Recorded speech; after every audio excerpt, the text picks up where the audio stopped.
इस फिल्म की शुरुआत में हमें एक लड़की को दिखाया जाता है जो कि बेबीसिटर का काम करने के लिए घर में आई होती है। बेबीसिटर का मतलब यानी कि जो बच्चों की देखभाल करते हैं। जब वो उस घर में जाती है तो उसे वहाँ पर कोई भी नहीं दिखता है। इसी बीच वो अपनी माँ को फोन करके बताती है कि आज मैं यहीं पर रुकूंगी। तभी बातों के दौरान उसे एक आवाज सुनाई देती है, जिस आवाज का वो पीछा करते करते एक जगह पर पहुँच गई थी, जो की आवाज एक बेसमेंट में से आ रही होती है। जब वो बेसमेंट में देखती है तो उसे अपनी आंखों पे यकीन नहीं हो रहा था, क्योंकि एक औरत अपने ही बच्चे को खा रही होती है और वो औरत उस लड़की को भी बड़ी अजीब नजरों से देख रही होती है। जब वो लड़की वहाँ से भागने की कोशिश करती है तभी उस औरत का हस्बैंड बाहर से दरवाजे को लॉक कर देता है और उस औरत ने उस लड़की को भी मार दिया था। फिर हम इस दरवाजे पे एक अजीब सा निशान को देखते हैं जो हमें आगे चल के मूवी में बताया जाए। अब आगे हमें मूवी कुछ सालों के बाद दिखाई जाती है, प्रेजेंट टाइम यानी कि मौजूदा समय की, जिसमें एक लड़का बैन एक बस में बैठकर कहीं जा रहा होता है। बैन अपने छोटे भाई के संग अपने डैड के पास पहुंच जाता है, जो कि एक टाउन में रहा करते थे।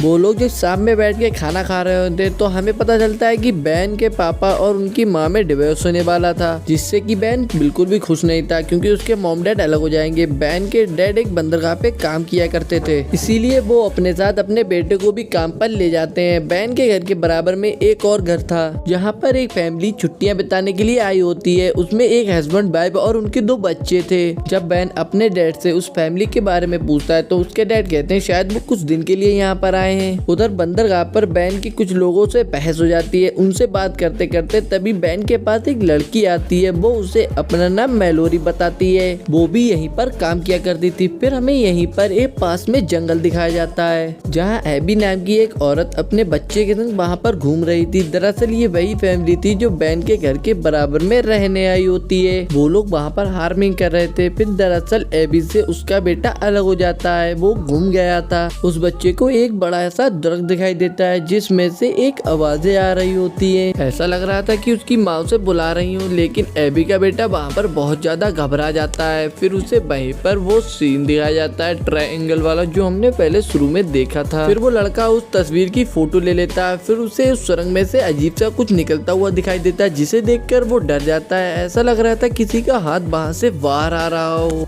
फिर वहाँ पर एबी आ जाती है और उसे अपने संग लिए जाती है। फिर रास्ते में उनकी टक्कर एक हिरन से हो जाती है, जो कि मर गई होती है। फिर वो उसे अपने घर ले आती है। फिर उनका हस्बैंड पूछता है कि तुम इसे यहाँ पर क्यों लाई हो। फिर एबी कहती है कि हम इसका गोश्त खा सकते हैं और इसे मैं अपने हाथों से काटूंगी, कि हमारे बच्चों की पता चले कि गोश्त आखिर मार्केट में आता कैसे है। जब वो चाकू लेकर उसे काटने जाती है, वो उसे नहीं काट पाती है और उसने खुद को और अपने बच्चे को गंदा कर लिया था। तभी वो लोग बाहर से चले जाते हैं। फिर रात में हम देखते हैं कि उस हिरन के अंदर से कोई अजीब सी चीज बाहर आती हो। ये सुनकर बैन की भी आँख खुल जाती है। उसे ऐसा लग रहा था कि उसकी छत पर कोई चल रहा हो। तभी बैन बाहर आता है और एबी के घर के पास देखने लगता है। वहाँ पर उसे एक सुराग मिलता है, जिसमें ऐसा लग रहा था कि उसके अंदर कोई गया है। तभी एबी का हस्बैंड भी जाग जाता है। एबी का पति कहता है कि यहाँ पर कोई जानवर आया होगा, तुम टेंशन मत लो और जाकर सो जाओ। तभी बैन के पीछे एक ऐसी चीज दिखाई जाती है जो कि बैन को ही देख रही थी। अगली सुबह एबी का बेटा उस छेद के पास कुछ कर रहा था। तभी बैन बाहर आता है और उससे कहता है कि उस छेद से दूर रहना, क्योंकि वहाँ पर कोई जंगली जानवर भी हो सकता है। उसी दिन एबी जब अपने छोटे बच्चे को लेकर बाहर आती है तो वो देखती है कि उसके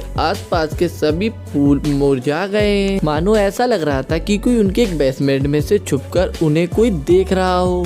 दोपहर में बैन जब समुद्र के किनारे जाता है तभी वहाँ पर उसे एबी का बेटा मिलता है, जो कि कश्ती में लेटा हुआ था। बैन उसे उठाकर पूछता है कि तुम यहाँ क्या कर रहे हो। तभी वो बताता है कि मैं यहाँ पर अपने डैड का इंतजार कर रहा हूँ, जो कि आज मुझे कश्ती पर घुमाने वाले थे। फिर बैन उनसे कहता है चलो मेरी बात सुनो, मैं तुम्हें बहुत सारी कैंडी दूंगा, लेकिन तुम्हें मेरा एक काम करना होगा। अगर तुम्हारे घर के पास अगर कोई भी हलचल महसूस हो तो तुम मुझे आराम से आकर बता देना, क्योंकि बैन उस रात से बहुत ही ज्यादा डरा हुआ था और इन्हीं दिनों में बैन के पापा किसी लड़की से प्यार करने लगते हैं और जो कि उससे उस बैन को मिलवाना चाहते हैं, लेकिन बैन उन्हें मना कर देता है, क्योंकि वो उनसे मिलना नहीं चाह रहा था, क्योंकि उसे ऐसा लगता है कि इसी लड़की की वजह से मॉम डैड अलग हो रहे हैं। वो बिना बताए उसी दिन मेलोरी के संग उसकी फ्रेंड की पार्टी में चला जाता है और खूब शराब पीता है और मौज मस्ती करता है। पर वहाँ भी मेलोरी के दोस्त उसके संग कुछ गलत सलत करते हैं, जिससे उसे बहुत ही ज्यादा गुस्सा आ गया था। अब रात को एबी के घर पर मॉनिटर स्क्रीन में दिखाया जाता है कि उसका छोटा बेटा रात को सो रहा होता है। फिर उसके सामने एक काले कलर की परछाई आती है जिसकी आंखें चमक रही होती हैं। फिर एक खिलौना नीचे गिर जाता है जिसके कारण एबी उठ जाती है। वो उठकर अपने बेटे के कमरे में जाती है, लेकिन वहाँ उसका बेटा नहीं होता है, बल्कि तो वहाँ लकड़ियाँ पड़ी होती हैं जिसके कारण वह घबरा जाती है। फिर वहाँ से दो हाथ निकलते हैं और उस औरत को नीचे की ओर खींच ले जाते हैं। फिर वहीं पर बैन आ जाता है जो कि अपने घर में जा रहा होता है। फिर उसकी नजर जंगल की तरफ पड़ती है जहाँ एबी अपने बच्चे के संग जंगल की तरफ जा रही होती है। वो उन्हें रोक पाता, तभी वहाँ पर उसके डैड आ जाते हैं क्योंकि उसके डैड ने उस लड़की के साथ बैन का डिनर रखा हुआ था। यहाँ पर बैन अपने डैड से कहता है कि मैं उस औरत से नहीं मिलना चाहता डैड, क्योंकि आप उस औरत की वजह से मेरी मॉम को छोड़ रहे हैं। ये बातें उस औरत ने भी सुन ली थी जो कि बैन के डैड के साथ थी। फिर वो ये बातें सुनकर बहुत ही ज्यादा गुस्सा हो जाती है और वहाँ से गुस्से में चली जाती है। अब अगली सुबह हम एबी को देखते हैं जो कि कुछ अलग हरकत कर रही होती है, लेकिन उसके फैमिली वाले उसकी ये हरकत को देख नहीं पाते। उसके हस्बैंड को किसी काम के सिलसिले में पूरे दिन के लिए बाहर जाना था। एबी का बड़ा बेटा जब उसके कमरे में जाता है तो उसकी इस अजीब हालत को देखकर वो बहुत ही ज्यादा शॉक हो गया था। जब रात में बैन अपने घर पर आता है तो वो देखता है कि उसके कमरे का दरवाजा खुला हुआ था, जिसे देखकर वो बहुत ही ज्यादा शॉक हो जाता है। लेकिन वहाँ पर एबी का बड़ा बेटा भी था। वो बहुत सहमा हुआ था। वो कहता है कि मुझे अपने घर नहीं जाना और प्लीज उसे तुम अंदर आने मत देना। दरअसल वो एबी यानी कि अपनी मॉम के बारे में बात कर रहा था। इतने में उसकी मॉम वहाँ पर आ जाती है। वो अपने बेटे को लेने आई होती है, लेकिन बैन उनसे झूठ बोल देता है और कह देता है कि यहाँ पर उनका बेटा नहीं है, क्योंकि यहाँ पर बैन को लग रहा था कि वो अपने बेटे को मारती होंगी। अब एबी जबरदस्ती बैन के घर में घुसने लगती है क्योंकि एबी को पता था कि उसका बेटा वहीं पर है। तभी वहाँ पर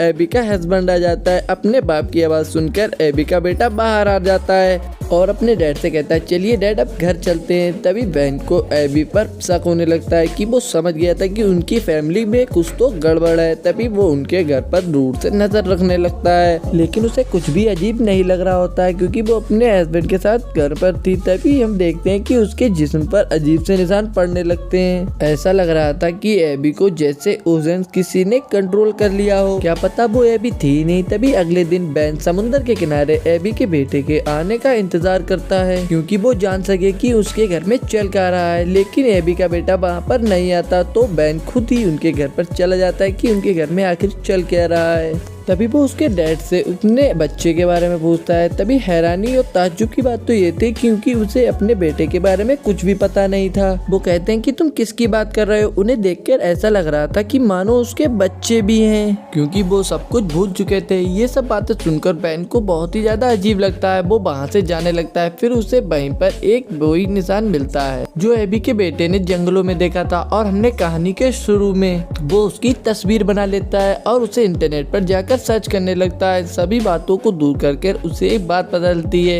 एक डीमन के बारे में पता चलता है, यानी कि खतरनाक चुड़ैल जो कि जंगलों की दरफ्तों में रहती है, जो कि इंसानों को एक कपड़े की तरह इस्तेमाल करती है। यानी कि वो इंसान के शरीर में दाखिल हो सकती है। बाहर से इंसान वही नजर आएगा लेकिन अंदर वो चुड़ैल होगी। उसके अंदर कुछ ऐसी भी शक्ति थी कि वो इंसान के दिमाग को काबू कर सकती थी और बच्चों का खून भी पिया करती थी। ऐसे बच्चों का जिनके माँ बाप उन्हें बच्चों को भूल जाते थे। यानी कि वो चुड़ैल पहले उन बच्चों के माँ बाप को प्रोजेक्ट यानी कि अपने कंट्रोल में करती थी और उनके बच्चों को अपने साथ ले जाती थी। एबी के हस्बैंड के ऊपर भी उसने अपना काबू कर लिया था और एबी मर चुकी थी। दरअसल जो एबी बनकर घूम रही थी वो एबी नहीं डीमन चुड़ैल थी। उस चुड़ैल ने एबी की स्किन तो पहनी हुई थी और उसने साथ में उन दोनों बच्चों को भी खा लिया था। ये सब बातें जानकर एवन बहुत ही ज्यादा टेंशन में आ गया था क्योंकि ये बातें वो पुलिस को भी नहीं बता सकता था और ये बातें वो बताता तो बताता किसे। फिर वो अपनी फ्रेंड मेलोरी को बुलाता है। फिर वो मेलोरी को सब बात बताता है कि हमारे पड़ोसी बहुत ही अजीब हैं, उनके दोनों बच्चे गायब हैं और उन्हें उनकी कोई भी परवाह नहीं है।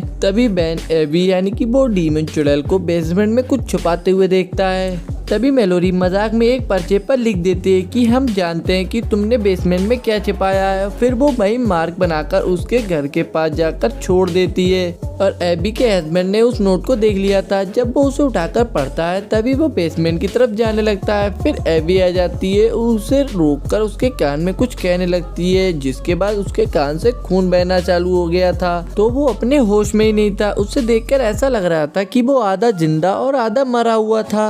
इधर एबी की जिल्द उतर रही थी। हकीकत में वो तो एबी नहीं बल्कि ये डीमन चुड़ैल थी। स्किन तो एबी की थी, बस बेन का काम यहाँ पर यही था कि उनके घर पर नजर रखना कि कुछ तो गलत है। तभी वो एक दिन एबी को अपने बेसमेंट से तैयार होकर बाहर निकलता हुआ देखता है कि वो कहीं पर जा रही है। तभी बेन चुप्पे से वहाँ पर जाता है और उनके बेसमेंट का ताला तोड़कर नीचे चला जाता है, जहाँ पर बहुत सारी लकड़ियाँ रखी हुई थी, उससे कुछ बनाया हुआ था और उसके ऊपर एक जानवर का सिर भी रखा हुआ था। वहाँ पर ऐसा लग रहा था कि जादू टोना हो रहा हो। वहाँ पर उनकी फैमिली की तस्वीर भी थी और उनकी फोटो के ऊपर क्रॉस के निशान लगाए हुए थे। उधर मेलोरी और बेन के फैमिली की भी तस्वीर थी जिन पर क्रॉस के निशान लगे हुए थे, जिसे देखकर बेन बहुत ही ज्यादा घबरा जाता है।